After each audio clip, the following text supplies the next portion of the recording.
American Farm Odyssey was created by Caleb Feiring, who's pedaling his bicycle around the nation, one farm at a time, in search of producers with stories to tell. Caleb will join us each week right here on your Market Day Report for live updates from his travels. He's our newest contributor, embarking on a unique journey for RFD-TV, a national bike tour of farms. Caleb joins us now from Princeton, Illinois. Thanks so much for joining us, Caleb, and tell us a little bit about yourself and where you're from. Sure, Christina, and glad to be talking to everyone in Nashville. I'm now in Princeton, Illinois. It's funny you should ask. I'm from Princeton, New Jersey. But in Princeton, New Jersey, we certainly don't have covered bridges like the one behind me, which is so wide it can fit a combine, a tractor, and 2 semis through it. So I'm definitely far from home, although it kind of feels like home as it's still Princeton, I guess. Now, essentially, you are going to be taking your bike and stopping by different farm operations across the country. How in the world did you come up with this concept for American Farm Odyssey? Well, I think there's a lot of farmland to explore out there, and for me, a bicycle was the natural choice. I want to go slowly, stick to back roads, and I don't want to speed past the people or the details.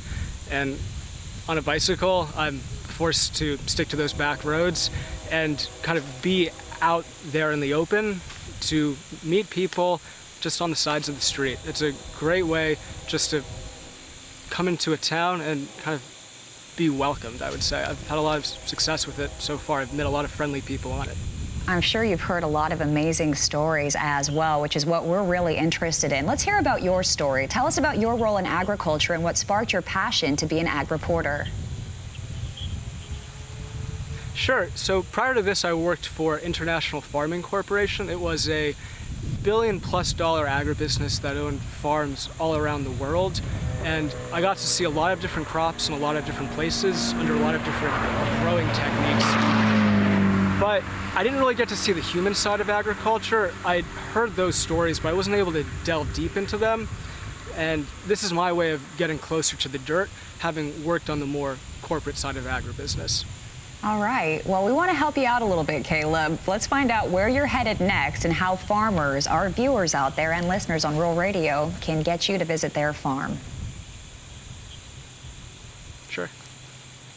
I'll be heading west from here, from Princeton, Illinois, into Iowa, then probably snaking back to Wisconsin and heading then back out west to Minnesota. And if they want to get in touch with me, they can reach me on farmodyssey.com. My phone number's there on the website, and I'm happy to talk. You can just give me a call, although it would be best not to do it after 10 o'clock because I'll probably be in my tent trying to get some sleep around that hour. But during the day, give me a call and I'm happy to talk.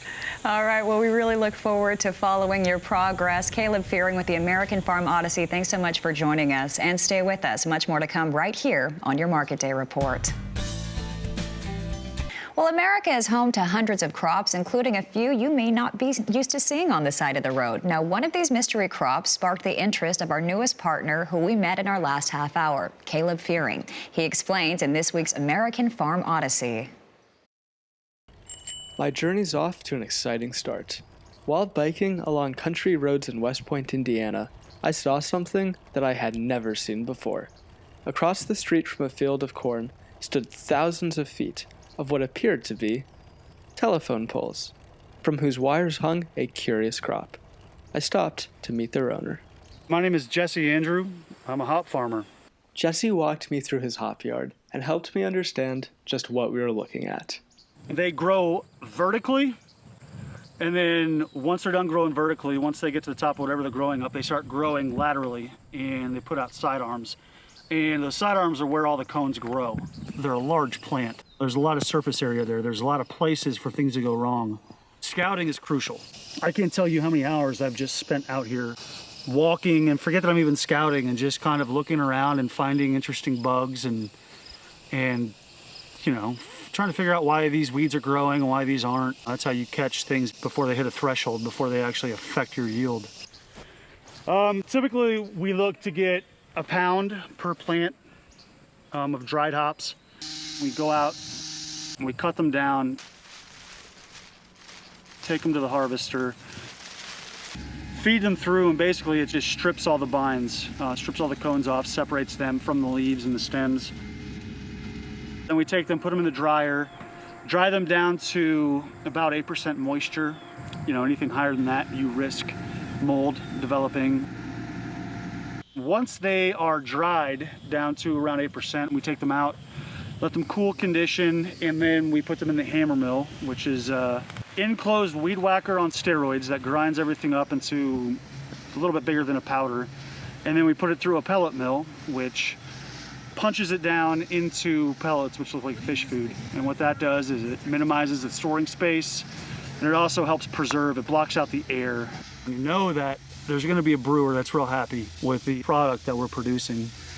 This time of year, the busy times where you're working, you know, 12 hours minimum, usually 16. The wintertime, we're brewing beer. You know, we're, I guess, reaping the benefits of what we do.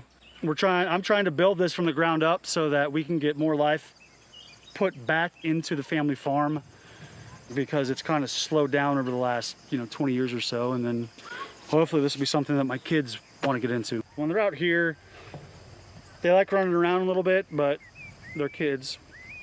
They get over it pretty quickly. So bring your kid to work day typically doesn't go over too well. Just wait till they're 21. Yeah.